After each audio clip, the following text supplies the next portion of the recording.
Sio Dogwal Armani Porter, Alayan Salgi, Wado Nashki Nai, Dagaluchi, Gohi Iga. Hi, my name is Armani Porter, and I'm Eastern Band Cherokee, and thank you all for coming today. Today I will be speaking on my experience in protesting the Dakota Access Pipeline within the Ocheti Sakan camp on the Standing Rock Reservation. My perspective is that of a diasporan Afro-Native male. So just pausing for a second, I was to present with Dominic Acri, who is the president of the Native American Student Association of Notre Dame, but unfortunately, due to an emergency, he will not be presenting with me today. So starting off, I would like to define the term diaspora. It is the dispersion of any people from their original homeland. Throughout the course of this presentation, the diaspora is directly referencing those of Native American descent. However, the intended audience is of far greater breadth. Whether or not one claims indigeneity, the diasporan experience is found in many walks of life. With that being said, I hope this story resonates widely. In 2016, I, along with 4 other Notre Dame students, traveled to Cannonball, North Dakota to protest the Dakota Access Pipeline. This pipeline was intended to extend from North Dakota to central Illinois and is currently known as the Bacon Pipeline. The building of this 1,900-mile system was the beginning of another standoff within the greater struggle against white supremacy as well as corporate and American hegemony. So first, I'd like to bring your attention to this clip.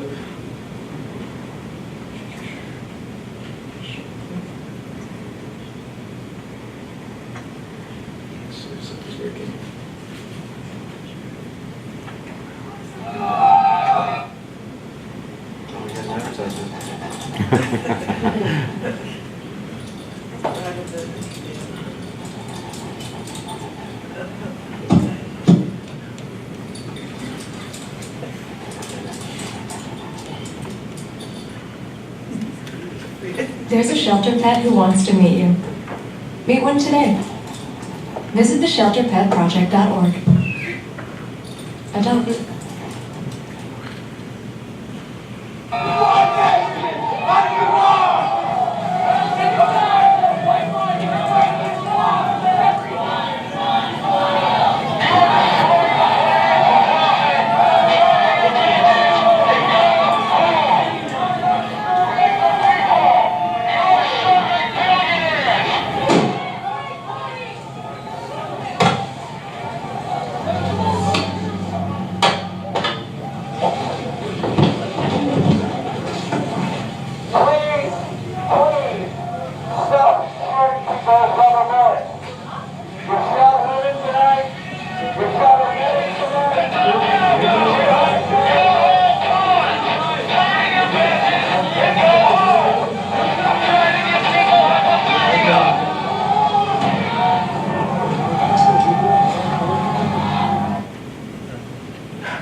So on this day, 300 people were injured and 26 were hospitalized on the Backwater Bridge on Highway 1806. Here we can see a shot after that day, as the cops were quite active. Water cannons were used in freezing temperatures, and many were struck with rubber bullets. I later learned that the most common place to be shot was in the front of the thigh or squarely in the back. The reason being is that medics wear the Red Cross on these 2 locations. This symbol of help and support soon turned into a target for those wishing to do harm. Violently aggressing against medics was outlawed during the Geneva Convention during World War II, or after World War II, but unfortunately, this still manifested during the conflict at Standing Rock. This interaction between police and protesters turned out to be the catalyst for the arrival of thousands more in late November of 2016. We were part of the group of protesters who traveled to Standing Rock at this time. Thanks to the support of Native American initiatives at Notre Dame and dozens of individual donors consisting of those within and outside of the Notre Dame community, we were able to deliver food, water, and supplies to the reservation. Money was also donated to the Acheris Cowan Legal Fund to support those in prison due to protest. So here the story begins. Upon entering the state of North Dakota, there was a tangible feeling of differentness compared to that which was experienced during the first 10 hours of the trip. When we saw the city of Bismarck emerge, we pulled over to get gas. As we pulled in, we noticed the presence of the military immediately. National Guard members were present, and I quickly realized that we were both there for the same reason. Within a short amount of time, we began eliciting stares from people in the station and knew that it was time to leave. With a foreign license plate and 5 people of color in the car, we predicted that this trip would be nothing less than interesting. Believing we were about an hour and a half outside of Cannonball, North Dakota, we expected to arrive just after nightfall. However, the local police blocked off one of the 2 entrances to the reservation. This meant that we had to drive another hour and a half to circumvent the detour. The police did this in an effort to make it more difficult for those arriving by car from the south and the east. Being forced to drive on unlit back roads for this period of time only increased the amount of danger for those traveling to protest. Once arriving, I remember driving in and seeing hundreds of flags lining the road. These were the flags of indigenous tribes, not only from America, but from around the world. The protest at Standing Rock is often referred to as the largest gathering of indigenous tribes since before the arrival of Christopher Columbus. The next day, everyone separated into different sections of the camp. We were awakened at dawn by an elder. I vividly remember the timbre of his voice spreading across the plains. Lakota, Dakota, Nakota, wake up. Hunkpapa, wake up. Oglala, Rosebud, wake up. From across the tent, I saw Dom shoot out of his sleep. Remembering that a person's name is the sweetest sound that they could hear, I realized that it was as though Dom was for the first time hearing his own. He too is of the diaspora, and for him, this was the moment in which he realized he was truly home. I found this to be one of the most beautiful moments of the trip. Later that day, I volunteered to assist medics by sorting and distributing supplies. It was here that I learned of the injuries that were being incurred while in the act of protest. This woman was pepper sprayed after swimming across a creek to block police. From the looks of the picture, I believe this was taken adjacent to Turtle Hill, an ancestral burial ground. As well as pepper spraying in the eyes, police would also target the groins of women. So as we see here, that's milk of magnesia on her face to wash the pepper spray out of her eyes. But luckily, that day went by without incident.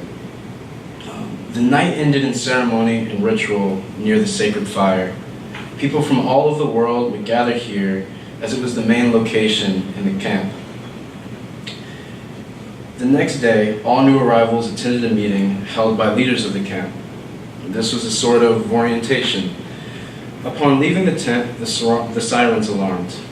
Police began approaching the reservation, so the camp prepared for a raid. Since this was Thanksgiving break and would become the largest gathering of people during the course of the protest, a raid could have and would have been heavily consequential. The men were told to go to the front lines, while women and children were sent to a separate part of camp. As I walked, I remember looking into the eyes of people. I could sense that they were not just ready to be arrested, but that they were also ready to die. Gratefully, there was no violent conflict that followed. As protesters held the line, a circle soon formed within which there was prayer. Crouched on the side of the hill, I looked below to see this. A military envoy, concrete wall, neutral space, a painted line, and a circle. Within each shape, there was a different message, each independent but interrelated. After returning from Standing Rock, I found that each of us is a part of this geometry, whether we recognize it or not. For example, are you the concrete wall or are you the neutral space? So this is a picture from near the beginning of the protest, around September or October, and this is an aerial shot in which you can see how people form themselves into these geometric shapes. It was much more clear on that day, but at that time you could see how everybody had sorted themselves. So later in the day, we met a man in his early 20s. He was a member of the Lakota Nation and had been a part of the resistance since the first days of conflict. We invited him to our tent for some gourmet ramen noodles and talked about life for a bit. I believe everyone in the group took something different away from the conversation, but there were two things in particular that proved salient to me. First, he gave a first-hand account of what it was like to be on Highway 1806 on the night of November 20th. At one point, he spoke about how the protest began suddenly. Protesters were surprised by bullets and bright lights. Water hoses sprayed overhead as people struggled to maintain position. He, along with several other protesters, were able to grab a hold of a truck that was on the other side of the line in order to pull it across. He recalled the sound of rubber bullets ricocheting against both the aluminum of the truck and against the flesh of bodies. Using this truck that was subsequently lit on fire, people found shelter from behind the flames. It was after this man's story that I began to understand the gravity of the entire situation. When putting the raid earlier in the day in perspective with what occurred that night on Highway 1806, it then made sense that one would contemplate their mortality when walking to the front lines. So this is one of these, I'm not sure which one, but he pulled one of these across the line. And those were actually still sitting there when we arrived to camp. So the second point that the young man made was with regard to violent defense. Up until that point, people had been seriously injured and hospitalized, but no one was killed. All actions entailed nonviolent protests throughout the entire period of resistance against the Dakota Access Pipeline. However, we soon learned that this could have changed quickly. There had been internal discussion amongst the younger factions of the tribal leadership to exercise violence. In this case, many were ready to fight. With memories of Wounded Knee still in mind, violent conflict was to be avoided, but was in many ways expected. On February 27, 1973, 200 Oglala Lakota were killed by members of the FBI and the U.S. Marshal Service. Standing Rock could have been no different. It is clear that the only reason there was not widespread bloodshed was because of the leadership of tribal elders. This is a fact that I believe is highly underappreciated. The night ended within the tent. The sound of visiting tribes performing ceremonial dance echoed across the landscape. I specifically remember the cries of a New Zealand haka sifting through the background of a night that was otherwise silent.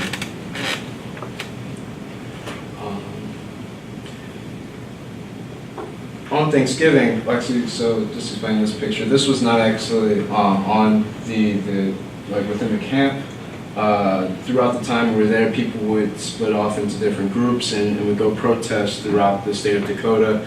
On Thanksgiving, not on Thanksgiving, on Black Friday, a large amount of the camp left to go protest within the main mall in Bismarck. So it was not only on the reservation, but it was also spread throughout the state of North Dakota. So on Thanksgiving, Everyone worked through the day on their specific tasks. I returned to the medic's tent until the afternoon, at which point the camp began to ready itself for the action plan that day. We proceeded to Turtle Hill. This was the location within which ancestors were buried for hundreds of years. As we approached, we could see that police were standing on top of the mound. Their cars and trucks were parked alongside them. Although no physical violence occurred, this was one of the most violent things I have ever experienced. Police officers would not remove themselves from the hill to urinate and would do so on top of the burial ground. This, of course, would never happen in a contemporary American cemetery. The sacred was desecrated for the sake of continuing the promotion of white supremacy. I have never before been so disgusted. The protest continued as both sides held their ground. I found it fitting that we were separated by a creek. It showed clearly two sides of the human condition. On one side, we see the desire to control and have mastery over nature, as opposed to the contrary opinion, which realizes man's interdependence on nature. These competing narratives were the driving force throughout the course of this conflict. The action that day ended in prayer. Protesters moved into a circle, and the police officers were invited to come down from the hill to pray. Tribal elders also requested that the officers remove their helmets. Although some did so, others would make inflammatory gestures to the people below. Some police officers did indeed switch sides and protested alongside those in the reservation. However, on this day, that was not the case. The Native Youth Council led the prayer. This was done in a symbolic effort to display the next generation of leaders. When facing the Youth Council, we found hope, while to our backs existed the animosity of conflict. It was again that we existed within this context of duality. One other short clip.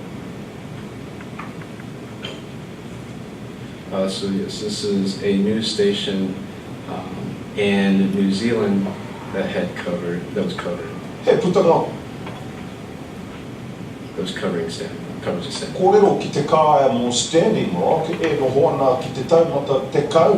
Ngā kōrero o te tau e mau maharatia whānuitia ana i Aotearoa. No te kunenga ki purehu roa te hunga whakawai te kianga o te tau. Ai ki ana atau ko te kianga a kere ama teua. Ai whakahei te whakatakoto paipa ki te raki o ta kota. E hohonua kei ngā kōrero katoa i whakawai. Anei anō taua pūrongo i waiwai ai ngā kamo, ngā kai whakawā.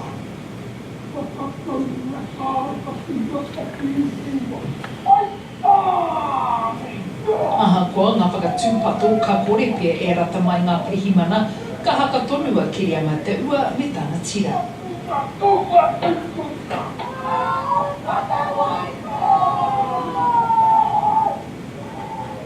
I didn't think I was going to do it there.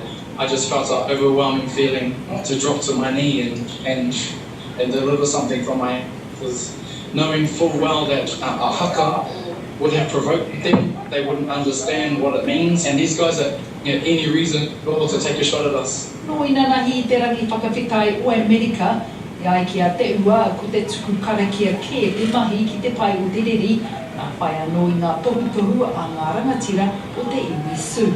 It was really about my ancestors, acknowledging their ancestors and letting them know that we're here to support them. And even if we're not there, tinana, there's a maunga of people and a maunga of my ancestors standing behind me, standing for Standing Rock. E whia marama te iwi Sioux me te tini ngero no te ao whānui, kai nōhia atoka tū. So this is all during Thanksgiving. We were all standing in the crowd at this point. He haere pokano tēnei i tō rātou upa tapu. Ina nahi rā I whakatō purua e ngā kai tia ki wai, ki mua I tō rātou upa ki motu honu.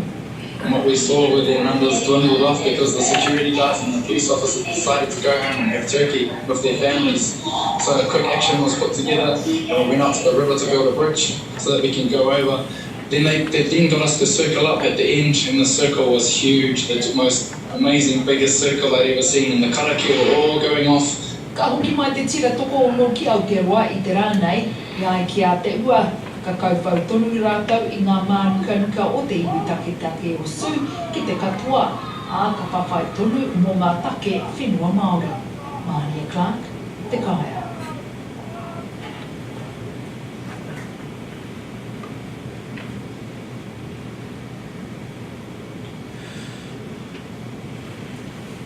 Okay, so here again is a still picture of what we saw on that day. Police officers lining the top of Turtle Hill, again the ancient burial ground. I also just found this right here. So Obey is a clothing brand, and this says Disobey, and I just found that clever. Yeah, so on the final night, we sat around the campfire with our friends from across the camp. About 10 of us from various branches of the diaspora shared stories about our lives. We bonded over our cultural knowledge and our lack thereof. At moments, we wondered what it was like not to be diasporan, to be perpetually at home as opposed to continually wandering for cultural refuge. Together, we dreamed of what once was, and we became closer because of it. I decided to leave the campfire early, and I walked to the far edge of camp. At this point in the night, everything had started to quiet as people settled into their tents. The sound of the intercom near the sacred fire slowly decreased into the timbre of the elders' voices became a whisper in the air. Waist-high prairie grass surrounded me as I looked outward. 6 lights lined the horizon, illuminating the night. Each of the lights stood upon separate hills, including Turtle Hill. The purpose of these was not to illumine the neutral ground between the military and the camp, but it was to send a message of aggression and disrespect, signaling dominance and hierarchy. Do you know the feeling that you get when you stand outside of a prison? It felt as though a jail had landed on top of me, and within the yard did I look up to see the floodplates lining. It was as though a jail landed on top of me, and within the yard did I look up to see the floodlights lighting the gates, thus preventing my escape. I turned to face towards the camp, which at this time had turned into a carpet of tent-shaped shadows. Dozens of campfires burned upwards, mirroring the stars above. In the furthest reaches was the sacred fire burning brightest. This was a sort of North Star, if you will. The earlier sentiments of incarceration and fear were replaced with warmth and freedom. I truly felt free. This moment sums up what was for me the biggest theme of this trip, and that is betweenness. Here I found myself between law and resistance, constraint and liberty, foreign and indigenous, and fear and contentment. It was within this liminal space that I continuously found myself. On the final day, I, along with the rest of the Notre Dame students, walked down Highway 1806 toward the Backwater Bridge. We edged towards the line and perceived the stillness of the vehicles in the distance. It was a quiet morning punctuated only by our own footsteps. We all took note of the flags of our respective tribes and proceeded away from the camp, knowing that a part of ourselves would always be left there.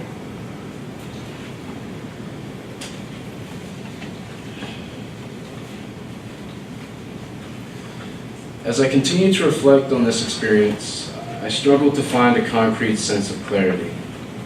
However, I believe that this desire to seek exactness and certainty may be the root of the problem. many of the issues encountered at Standing Rock have been caused by an overriding desire to control space, nature, people, etc. The betweenness that was experienced was meant to show me that quite often beauty lies not in the black and white, but in the grayness of life. Standing Rock was both utopian and dystopian, hopeful and depressing, and enlightening and deceptive. This was a time to remember that which was never learned, and to forget that which we did not know we remembered. In doing so, I discovered parts of myself.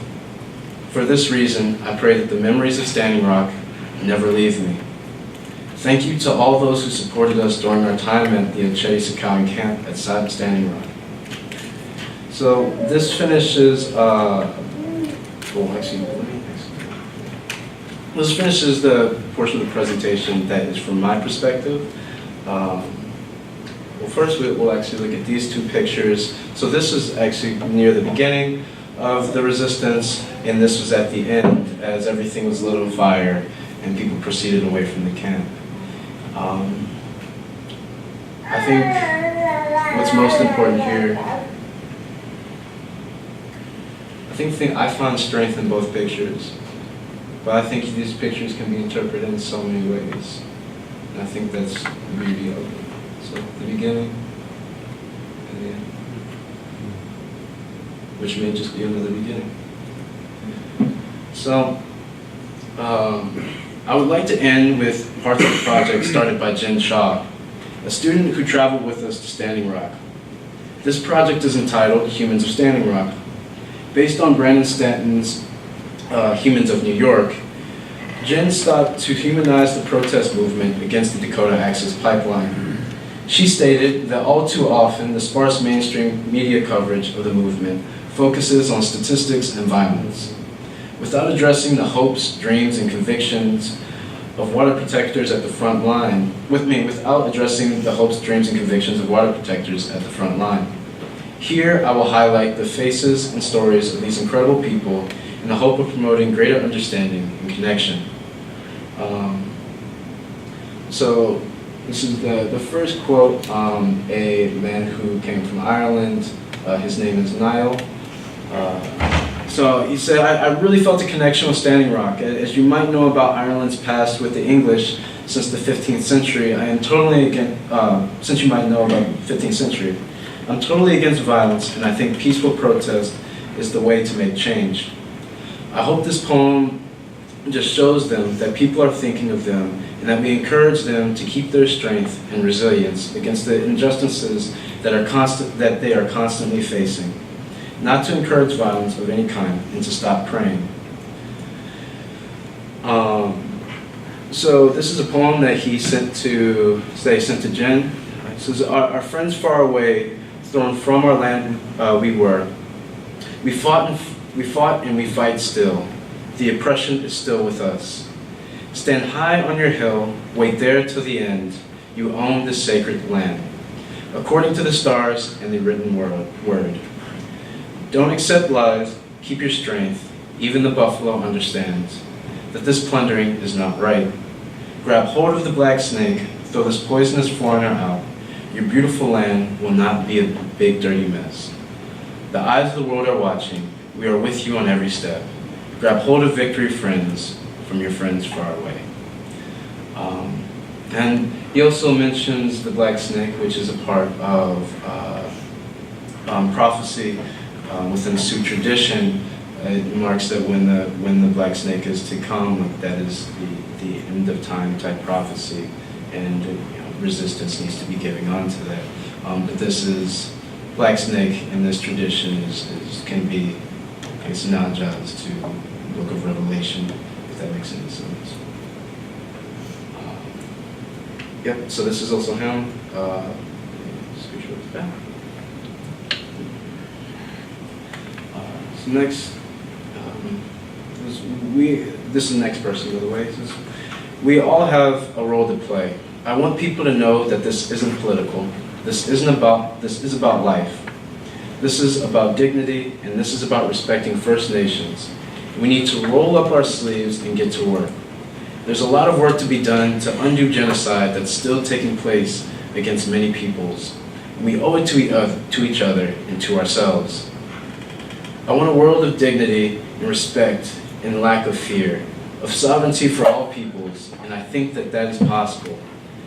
Capitalism instills in us a mentality of scarcity, and there is enough, and there's enough justice to go around. There's enough love to go around. There are ways that we can all live with what we need. Am I hopeful? No, I'm cynical. But I can't get out of bed unless I do the work. So, this is...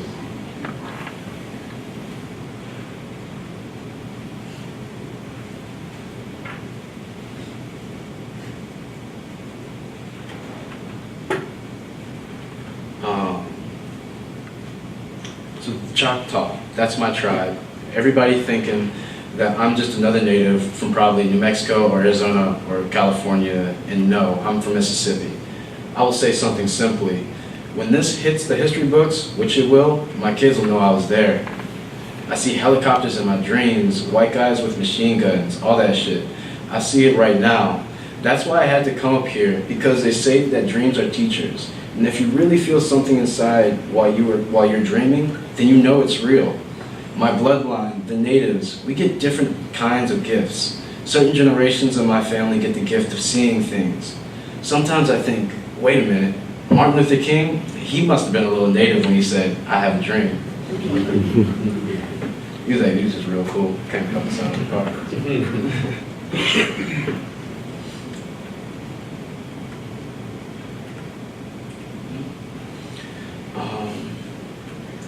I'm an indigenous person from Polynesia. I was born in Samoa. I felt a calling to come and help the water protectors in any way I could, but also to create a space where their voices are above all else, and to where their voices are above all else, and to be the best ally I could be. During the police brutality on November 20th to the 21st, people brought Tupperware lids to block the bullets they were shooting. I was right behind the line of shields, and it wasn't even 5 minutes before they said, this isn't a peaceful protest, this is a riot. And then they shot like 5 to 6 tear bombs. One immediately blew up right under this girl, and she immediately started puking and choking and everything. And then I turned around to run away, and 2 landed at my feet and exploded. It was pretty much like hell. I couldn't breathe. I already had a mild case of asthma, so I felt like I was drowning. I was walking and drowning, and it was horrible stuff. It was definitely the worst experience I've been through, and that was my first day. A lot of people were also coming down with a lot of respiratory issues, because during that time, they were flying these crop duster planes over the reservation at night and spraying down chemicals. So even myself, I had issues with respiratory issues days after, as I tried to heal up from what had occurred at Standing Rock. So for stomachache, you can get French's mustard, like for hot dogs and hamburgers, and you spread it on your tongue, just a teaspoonful or less, and let it sit there for a couple minutes, and your cramps will go away. There was all types of knowledge that was being thrown at us, so yeah, very different perspective. And last one is this young girl says, most people think that the puppy's name is Minnie, as in small, but no, the puppy's name is Minnie Wachoni, which means water is life. So these are just the final pictures, or some pictures that I took while at the reservation. This is the final day. Everything was just so white. And as you can see, there's a painted line right in front of the lady in the blue. And when I speak of holding the position, it was right in front of that location. Here from the backside of camp, you can look outward and see the rolling hills.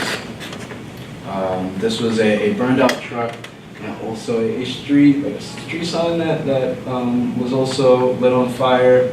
I was not aware that the Mothers Against Meth Alliance was in attendance. As you can see right here. So, and then just a closer shot there. This was the sacred fire, and this is where everybody would gather every night, and tribes from across the world would come and perform at this location.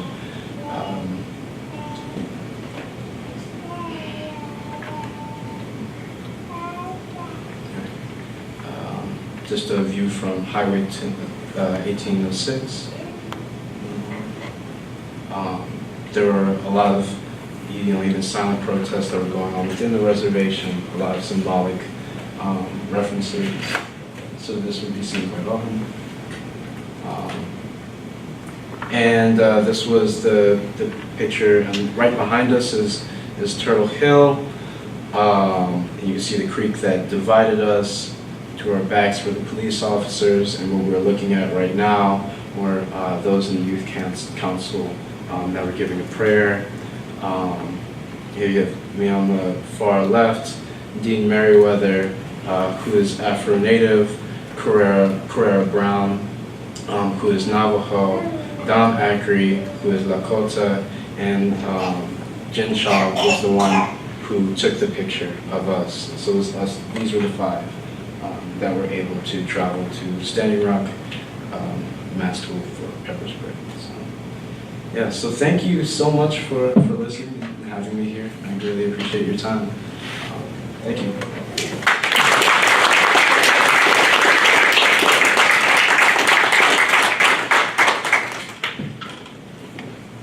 Any questions?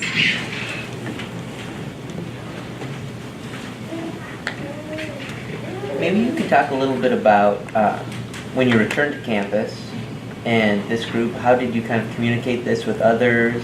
How did you reflect upon it? What kind of were your steps moving forward from this experience? Yeah, so from there we were able to donate all the money, and then also there were just a lot of conversations that were had within a lot of the minority communities on campus. We still get together and we try to reconcile what happened because of how much it was. With Jen was able to do an active part in which she had created the Facebook page and was spreading all of the quotes that I showed you, through social media and different venues like that. So yes. Cool.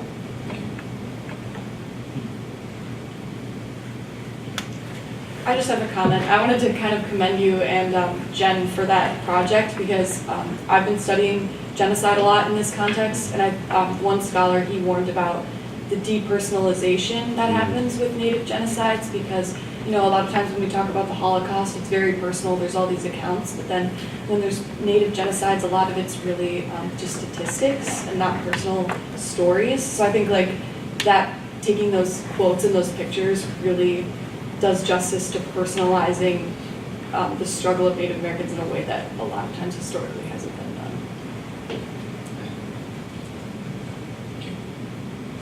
Yeah, I was going to say the same thing, make that same message.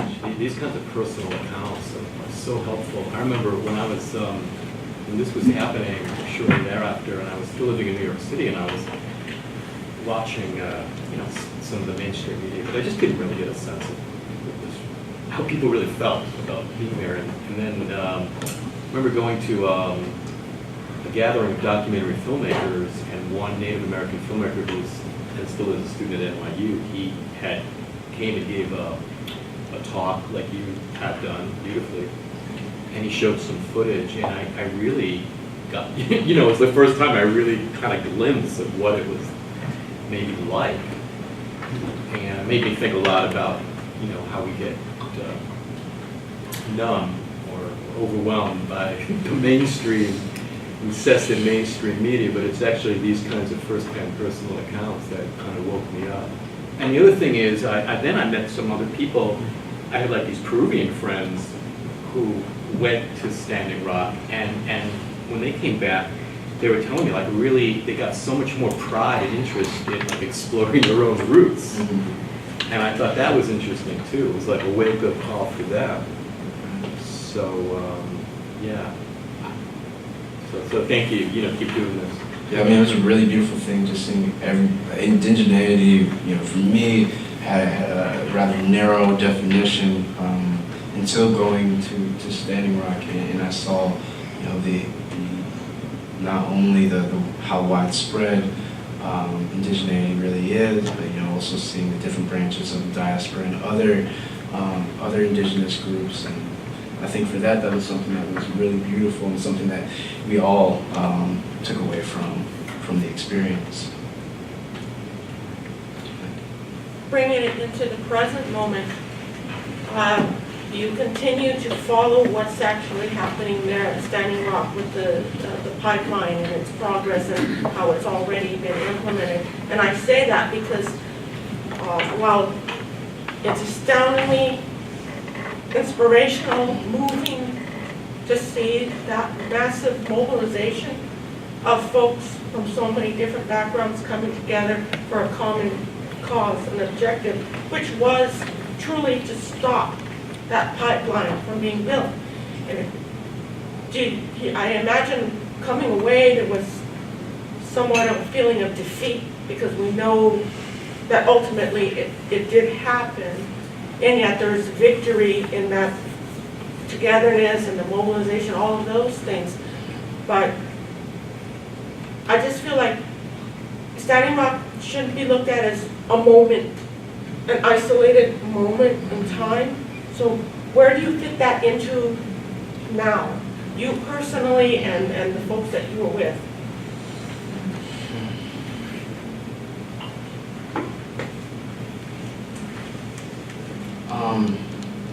I don't necessarily believe Standing Rock began in September of 2016. I think Standing Rock began in 1492. I believe that Standing Rock will continue until we rid ourselves of American hegemony, white supremacy, and what continues to occur today. I too agree that it shouldn't be seen as just a moment in time. And so in my mind, I do see this as a continual process. There was also a feeling of defeat, a feeling of what did we do. There was a lot of things that we still wrestle with today because we recognize that we were there for 4 days and people have been there for months and had risked and given a lot more than we had. So with that being said, I apologize for not being able to answer it more concisely, but I'm not necessarily sure, but I do think this is a continual process and this is something that I know that I need to give more to because I know that is possible. And I know I'm giving more to this movement. Can we actually progress? So that's how I feel. I am keenly interested in what happened at Standing Rock because I'm looking forward to what's happening with the building of the border wall. I come from a community that is very much on the border. My reservation abuts literally the border. And in 2009, they did extend a solid wall behind us. We fought it. We took the case all the way to the Supreme Court. We joined in with environmental groups, formed a coalition. We took the legal route. We didn't do a Standing Rock physical, opposition to building the construction of this wall. Thinking that we could invoke sovereignty, invoke the American Indian Freedom of Religion Act, NAGPRA, all of those things. But unfortunately, 2005's Real ID Act allows for the waiving of 37 federal regulations, including environmental protections, and NAGPRA and American Indian Freedom of Religion Act. So ultimately, the Supreme Court just refused to even hear our case. So they built the wall. Now Tohono O'odham Nation in Tucson Valley, Arizona, the reservation's about the size of Connecticut. 75 miles of that border is their delineation, but the traditional lands go across the border. Okay? So they have tribal members on the other side, on the southern side in Mexico. So if a solid barrier were to be built, it would literally cut them off from their own relatives, from ceremony, from, and also the impact on the environment would be devastating for the jaguar and the ocelots and the other endangered species. So I'm thinking ahead. I'm looking back at Standing Rock and I'm thinking forward. What are we going to do? I mean, it gets up to 120 degrees out there in the desert. You guys faced the winter, the brutal winters there in the Dakotas, the freezing and all that. But I don't know how many folks are prepared to even think of going and standing with the Ona Nation in 120 degree heat. What advice would you give to folks like me? My tribe was unsuccessful taking it on the legal route. We were just simply ignored by the Supreme Court. The wall lit up. What should the Ona Nation do now? Will there be a mass movement similar to Standing Rock? I don't know. What do you think? I think in a lot of different movements, there's usually a visual cue that sparks that sparks a resistance.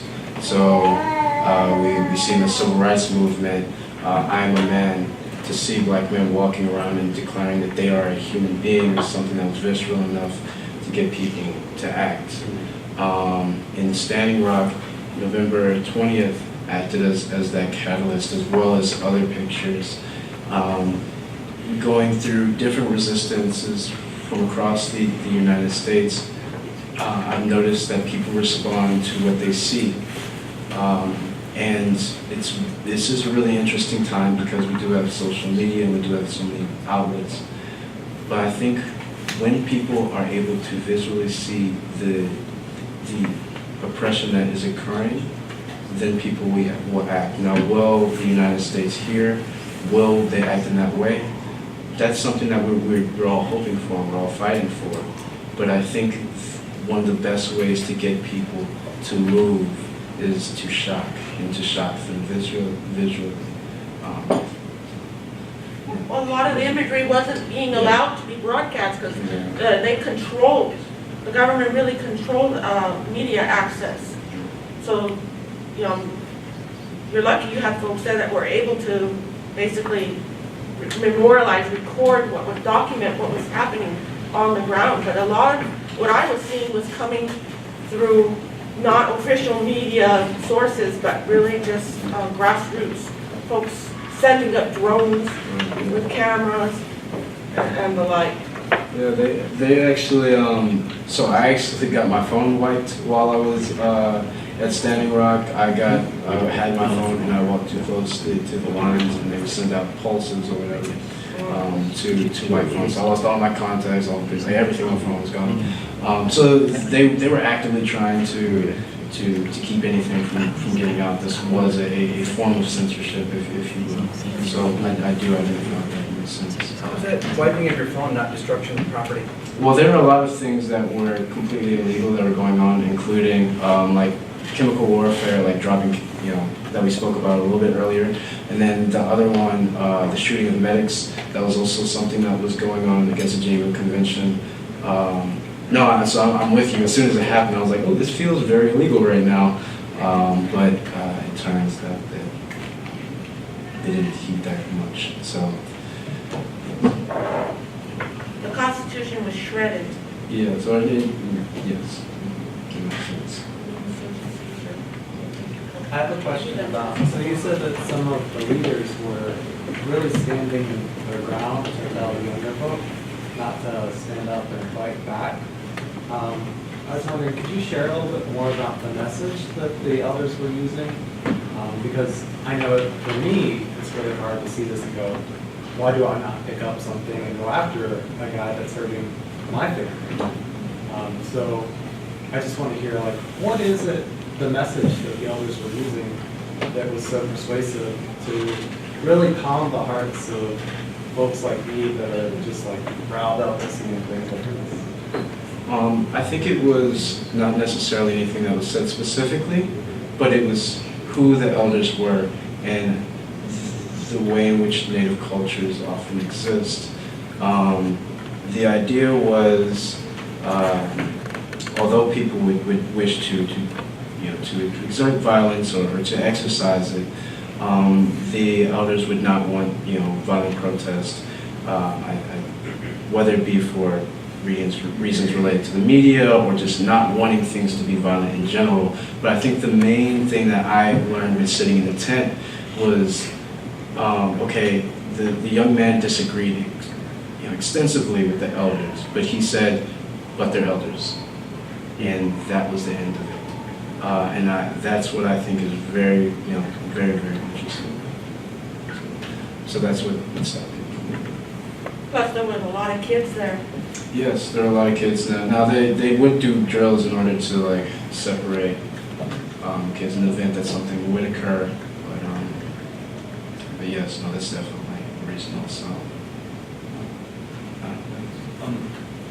I really enjoyed your conclusion at the end when you were talking about trying to make sense of everything when you came back, because just from personal experience, I know that any time that I've struggled with something or I've had an experience that was eventful in my life, that I've always tried to control or figure out, make it signify something, make it mean something.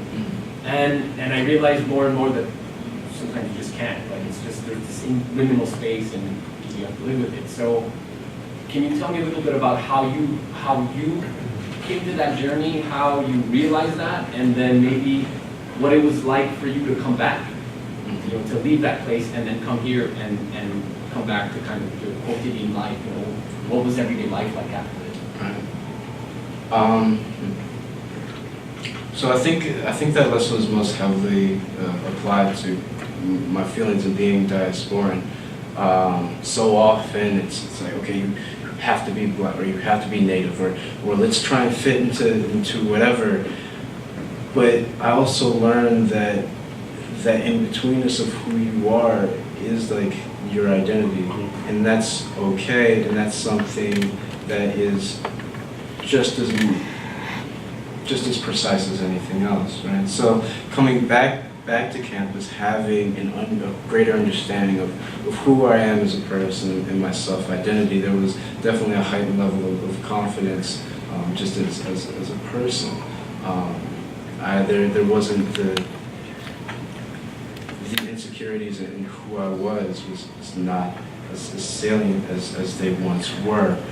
With regard to Standing Rock itself,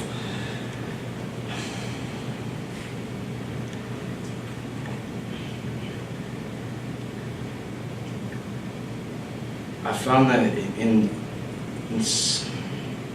seeking exactness and seeking certainty, that more damage could be done, right? And so that's what I just happened to see on the reservation, and so just that lesson in general, applying it to my everyday life, understanding that abstractness and ambiguity can oftentimes be a gift, and so that's why I came from there. So I hope so thank you. Do we have time for one comment? I think that what was going on there too really had an impact on those of us who weren't able to physically be present there. Certainly in spirit we were. I had to literally stop my husband from loading up his shotguns and stuff and making a beeline up there. He really wanted to go, and I stopped him. But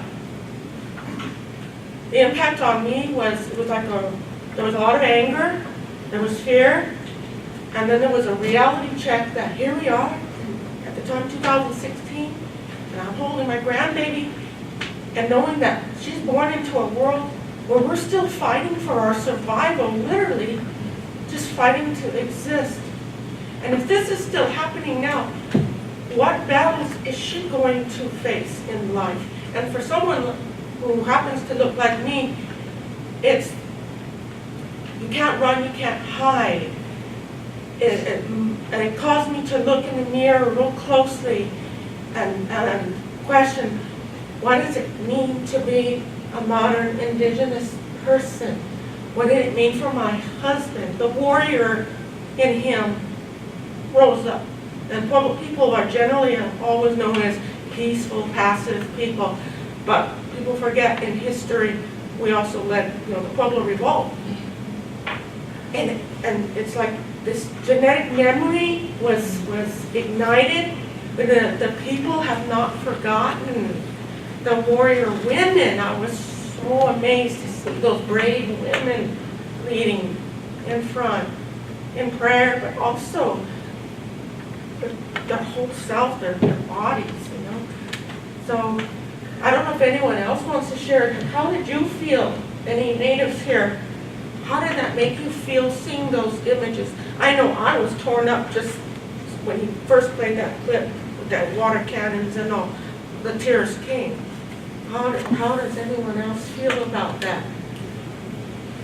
I thought it was very emotional because I heard from a lot from our tribe that went out. And they came back with stories, but I didn't see actual pictures. And I thought of you while you was doing that. I go, you got a history lesson you would never get in school. That what hit me the most.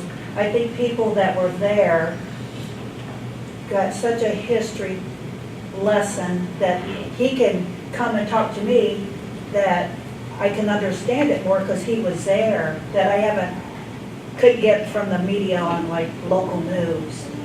So that your presentation really touched me, and I want to thank you.